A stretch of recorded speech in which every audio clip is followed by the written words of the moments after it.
हम सौभाग्यशाली हैं कि हमने स्वतंत्र भारत में जन्म लिया। जब हम फिरंगियों के फेरे में फंस गए थे तो रंग दे बसंती चोला की एक आवाज पर टोलों के टोले उमड़ आते थे और उनके वंदे मातरम के नारों से खून में आने वाला 5-5 डिग्री का तूफान अंग्रेजी शासकों की जड़ों में तूफान ला देता था।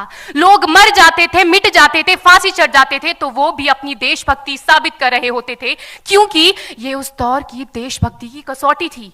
उसके बाद 62, 65 और 71 के युद्धों में अपना सुहाग गवा देने वाली औरत, जब घर के हालात ये हो जाया करते थे कि प्यार भी भरपूर गया, मांग का सिंदूर गया, नन्हे नौनिहालों की लंगोटियां चली गई, छोटी छोटी बेटियों की चोटियां चली गई, बाप की कमाई गई, भाई की पढ़ाई गई, ऐसा एक विस्फोट हुआ पता ही चला नहीं, पूरे जिस्म की ही कई बोटियां चली गई। और आपके लिए तो एक आदमी मरा है साहब, किंतु मेरे घर की तो रोटियां चली गई, मेरे घर की तो रोटियां चली गई वाले हालात पैदा हो जाने के बावजूद भी एक मां अपने बेटे को सरहद पर दुश्मनों की धज्जियां उड़ाने के लिए भेज देती थी और उसे पत्र लिखाकर ये भेजा करती थी कि अम्मा ने खत लिखा है बड़े ही चाव से, पुत्र मेरे ना घबरा जाना, 1 इंच भी पीछे ना हटना, चाहे इंच इंच कट जाना, चाहे इंच इंच कट जाना। मैं नहीं मानती कि फेसबुक और व्हाट्सएप की डीपी को 3 रंग में रंगना ही देशभक्ति है। और यदि आप कहेंगे कि साल में 2 बार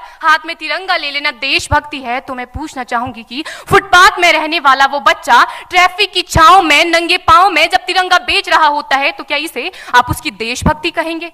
ये उसकी देशभक्ति नहीं, उसके पेट के भूख की शक्ति है जो उसे ऐसा करने पर मजबूर करती है।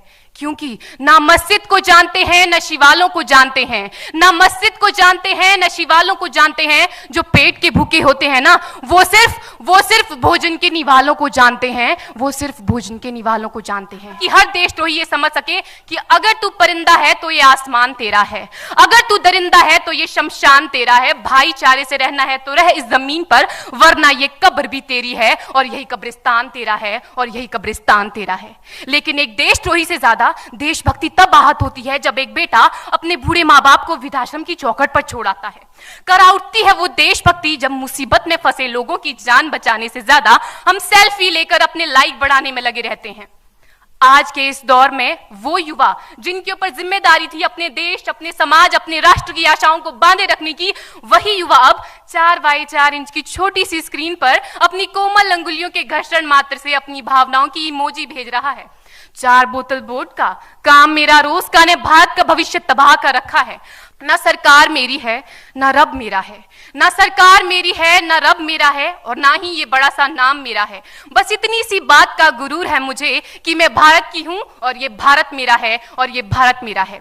परंतु एक वैचारिक बीमारी हमारे समाज में मुझे नजर आती है। कहा जाता है हम दुनिया के सबसे बड़े लोकतंत्र हैं, जहां हिंदू पैदा होते हैं, मुस्लिम, सिख और ईसाई भी पैदा होते हैं, लेकिन बदकिस्मती है अब इंसान पैदा नहीं होते। और मेरे विचारों में ना हिंदू की जरूरत है, ना मुसलमान की जरूरत है। राष्ट्र निर्माण के लिए केवल अच्छे इंसान की जरूरत है, केवल अच्छे इंसान की जरूरत है। जरा सोच कर देखिए, ये पेड़ पौधे और शाखाएं भी परेशान हो जाएं अगर परिंदे भी हिंदू और मुसलमान हो जाएं।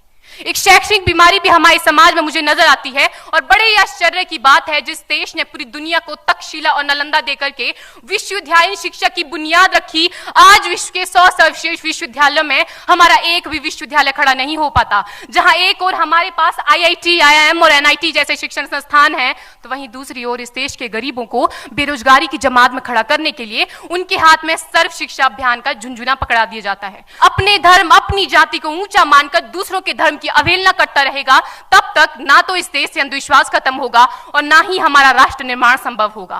हमारी संस्कृति, हमारी सभ्यता को दुनिया ने शीश नवाया है, तो क्यों आस्था के नाम पर हमने अंधविश्वास फैलाया है? और मैं सैल्यूट करना चाहूंगी सरहद पर दिन रात हमारी रक्षा के लिए खड़े हर उस जवान को, इस देश की पुलिस, प्रशासन और किसान को, और इस देश के हर उस व्यक्ति को जो अपना काम पूरी ईमानदारी, पूरी मेहनत और पूरी लगन से करते हैं, जिनके बिना राष्ट्र निर्माण की कल्पना करना भी असंभव सा लगता है। खून कहो किस मतलब मतलब का जिसमें उबाल का नाम नहीं, वह खून कहो किस मतलब का आ सके देश के काम नहीं, वह खून कहो किस मतलब का जिसमें जीवन न रवानी है, जो परवश होकर बहता है वह खून नहीं है पानी है। उस दिन लोगों ने सही सही खून की कीमत पहचानी थी, जिस दिन सुभाष ने बर्मा में मांगी उनसे कुर्बानी थी। बोले स्वतंत्रता की खातिर बलिदान तुम्हें करना होगा, तुम बहुत जी चुके जग में लेकिन आगे तुम्हें मरना होगा। आजादी के चरणों में जो जयमाल चढ़ाई जाएगी वह सुनो तुम्हारे शीशों के फूलों से गूंथी जाएगी।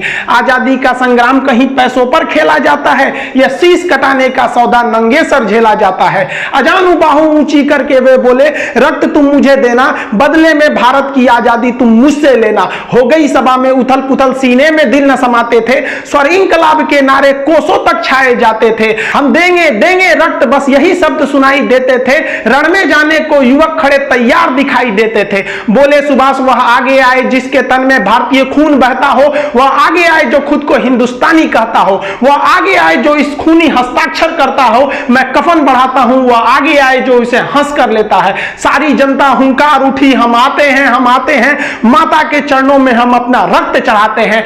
उस दिन देखा साहस से भरे युवक बढ़ते ही जाते थे, चाकू छुरी कटारों से वे अपना रक्त बहाते थे, फिर उस रक्त की स्याही में वे अपनी कलम डुबाते थे और आजादी के परवाने पर हस्ताक्षर करते जाते थे। उस दिन तारों ने देखा हिंदुस्तानी विश्वास नया, जब लिखा भारत के महावीरों ने खून से इतिहास नया। आप सभी देशवासियों को स्वतंत्रता दिवस की हार्दिक शुभकामनाएं। यह स्वतंत्रता दिवस हमारा हमेशा बरकरार रहे। हम लोगों को ये जो आजादी मिली है, ये इतने आसानी से आजादी नहीं मिले।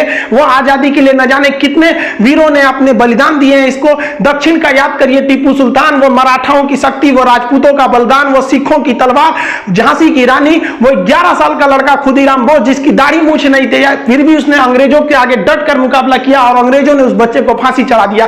वो सुभाष चंद्र बोस याद कीजिए, वो भगत सिंह, चंद्रशेखर आजाद, अशफाकुल्लाह खान, राम प्रसाद बिस्मिल, न जाने कितने वीरों ने इस देश को सींचा है अपने रक्त से, तब हमें ये आजादी मिली है। लेकिन आज भी अशिक्षितता के अभाव में, अशिक्षितता के कारण हम इस आजादी को अच्छे से नहीं ले जा पा रहे हैं। जितना देश को आगे जाना चाहिए, अभी भी देश को आगे ले जाने की जरूरत है।